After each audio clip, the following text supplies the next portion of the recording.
ഞാൻ നമ്മുടെ സെമിത്തേരിയുടെ അടുത്തുള്ള ആ അഞ്ഞിരി മരത്തെ കയറിയെന്ന് പെരുന്നാൾ കണ്ടോളാം. താഴെ ഇറങ്ങത്തേ.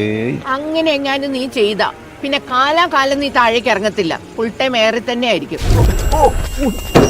നാളെ പറ്റുമെന്ന് കേട്ടാ ഉടനെ ഓടും. എൽമേ പാലുകൊടുക്കാൻ പാത്രം മേടിക്കും. അയ്യോടാ, അടിച്ച് പഞ്ചറാക്കി കളഞ്ഞല്ലേ. അല്ല ഉച്ചേ, അല്ല വേന ഉണ്ടോടാ? വല്ല കോമായിലോ മറ്റോ ആണോ? കുത്തും കോമയൊന്നും അല്ല, മയക്കി കിടത്തിരിക്കുക. മയക്കി കിടത്തിരിക്കുവന്നല്ലേ? മയങ്കോട്ടെ മയങ്കോട്ടെ. എനിക്ക് കൊച്ചിന്റെ കാശൊന്നും വേണ്ട. ഞാനൊരു ഫോൺ വിളിച്ച് പറഞ്ഞാൽ ഗൂഗിളിൽ പൈസ വരും. അല്ല ഒരാൾ വേണ്ടെന്ന് പറഞ്ഞാൽ തിരിച്ചു നോക്കുവാണോ? ഒന്ന് നിർബന്ധിച്ച് നോക്കണ്ടേ? നിർബന്ധിച്ച് നോക്കും, ഞാൻ വാങ്ങിക്കും. വീട്ടിൽ തന്നെ ഒരു ചുവന്ത് പിടിച്ച സ്റ്റാർ നോക്കിയല്ലോടാ. ഞാൻ ഒന്ന് ഇടപെടട്ടെ.